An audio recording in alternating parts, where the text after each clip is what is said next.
Pour ce nouveau partage extraordinaire, j'ai le plaisir aujourd'hui de recevoir, toujours dans la galerie Syndrome Artistique, Clémentine. Bonjour Clémentine. Bonjour Isabelle.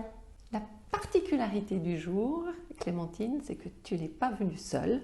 Donc je n'ai pas une, mais j'ai deux invités. Tu es venue avec Pomme.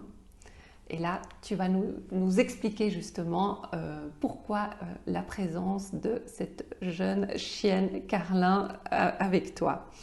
Tu es l'une des responsables de l'association médicale Flair. Est-ce que tu peux nous la présenter? Alors Isabelle, la particularité de Pomme, c'est que Pomme est un chien d'alerte médicale. Nous avons monté cette association il y a maintenant quelques mois, qui est une association qui forme des chiens de famille à l'alerte médicale pour l'hypoglycémie chez les diabétiques de type 1 et les gens qui ont des crises d'épilepsie. C'est très intéressant ce que fait Pomme, et j'imagine voilà, d'autres chiens comme elle. Mais pourquoi avoir choisi cette cause? Quelle en est ta motivation? Alors écoute, on a choisi cette cause parce que l'ami avec qui j'ai monté l'association et moi, on a une passion et un grand intérêt pour le travail du flair chez le chien. À côté de ça, le lien entre l'humain et le chien nous importe énormément. À travers cette association, on travaille le flair du chien pour aider son humain et on renforce le lien entre l'humain et le chien. Et cette partie-là est assez magique à voir. Que fais-tu concrètement au sein de ton association comme travail de bénévolat? Alors, comme travail de bénévolat, ce qu'on fait, c'est que d'abord, il y a toute une partie sélection. On est contacté par des bénéficiaires ou des futurs bénéficiaires. Finalement, on doit sélectionner le profil des bénéficiaires et sélectionner le profil de son chien.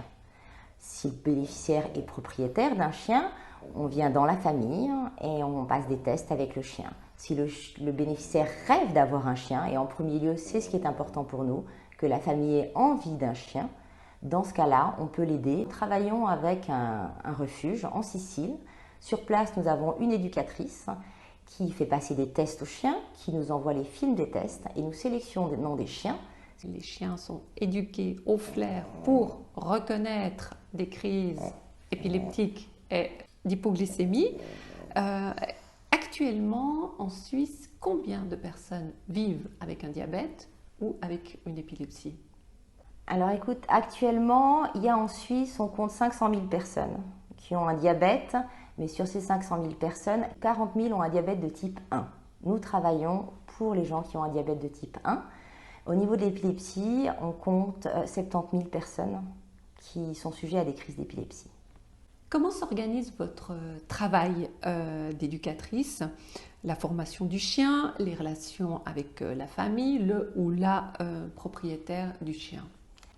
Notre travail se sépare en régions finalement. L'éducatrice prend un bénéficiaire de sa région et travaille au sein de la famille du bénéficiaire pendant une petite année. Chaque semaine, nous allons à la rencontre de la famille, nous donnons un cours et pendant toute la semaine, le bénéficiaire doit travailler et nous rendre finalement le travail qu'il a effectué avec son chien la semaine d'après. Ça dure une année, il y a 3 modules finalement. Et puis au fur et à mesure des modules, on se dirige vers l'alerte. La chose très importante, c'est qu'un chien d'alerte est aussi un chien d'assistance. À ça, on rajoute l'alerte médicale très proche des familles. Finalement, ça donne des relations amicales avec certaines familles, puisqu'on est tout le temps ensemble, on se voit, on se téléphone, on prépare des petits films pour aider les familles à travailler en notre absence pendant une année. Par la suite, on est toujours à leur côté pour répondre aux questions et pour les aider dans les problématiques qui peuvent arriver les années qui suivent. 1 an quand même pour former, on l'a compris, tous ces chiens. Si on doit chiffrer voilà, toute cette formation, qu'est-ce que ça coûte vraiment de former un chien d'assistance au flair? Alors effectivement, ça a un coût. Ça a un coût important et notre but est de ne pas faire payer les bénéficiaires. La formation d'un chien revient à 16 500 francs. Cette formation comprend énormément de choses et ces 16 500 francs ne viennent que de dons de particuliers, de dons de fondations, de dons d'associations Effectivement, nous, il y a toute une partie de notre travail de bénévolat où on est à la recherche de fonds. Et c'est actuellement la partie la plus importante. Pour pouvoir former des chiens, on a besoin d'argent. Les bénéficiaires sont là, ont une demande et effectivement, l'argent nous aide à former plus de chiens. De ce fait, Clémentine, est-ce qu'on peut dire que c'est difficile de faire la promotion d'une telle association ? Écoute, oui, je pense comme dans toutes les petites associations qui commencent, c'est difficile. On a eu vraiment du plaisir à voir qu'au niveau des bénéficiaires et au niveau du milieu médical, le retour a été très positif très vite. Ce qui est le plus difficile, c'est de se faire connaître au niveau des fondations, des associations. On remercie pour ça déjà certains journalistes qui s'intéressent à nous. On a été interviewés par l'Illustré qui nous a très gentiment fait une page entière dans l'Illustré sur ce que nous faisons. On commence à essayer de se faire connaître, mais les départs sont toujours plus compliqués. Que t'apporte cet engagement, Clémentine ? Y vois-tu du négatif, de la difficulté aussi, parfois ?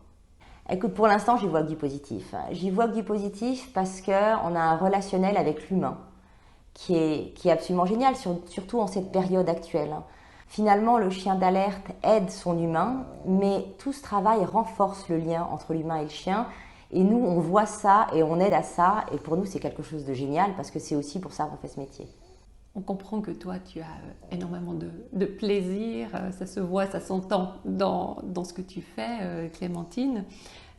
Quel conseil donnerais-tu à une personne qui souhaiterait aussi s'engager, que ce soit dans une association comme la tienne ou bien une autre, ou bien simplement voilà, comme bénévole et selon toi, quelle qualité faut-il avoir pour faire du bénévolat ?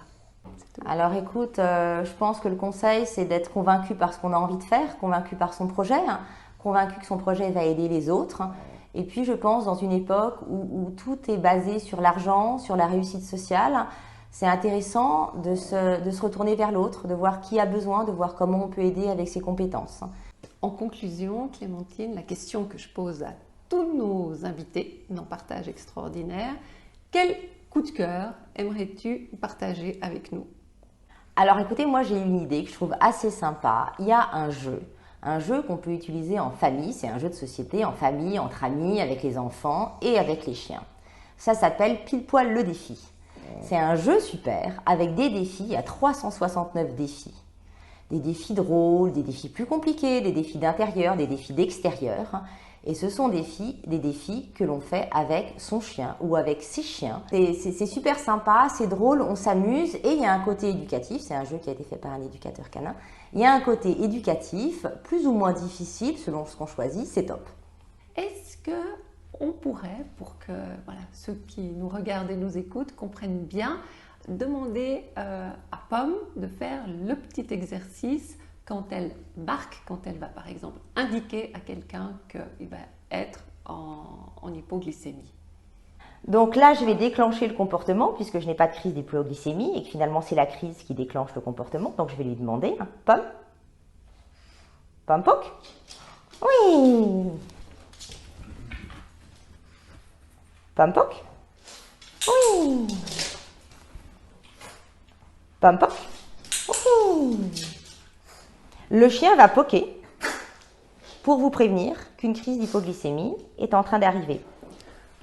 Voilà, je pense qu'on aura bien compris là, avec cette démonstration, Pomme, hyper attentive, comme tu l'as dit. Voilà, là c'est un exercice, tu dois donner l'ordre, mais si effectivement tu avais été une personne en crise, elle aurait marqué, donc elle vient simplement et puis elle tape en fait avec son museau. Elle tape avec son museau. Pour elle, c'est un jeu auquel il y a une félicitation, donc voilà. Donc c'est super. Et on voit que tout ça est fait dans le respect du chien, avec de la bienveillance, avec de la récompense aussi.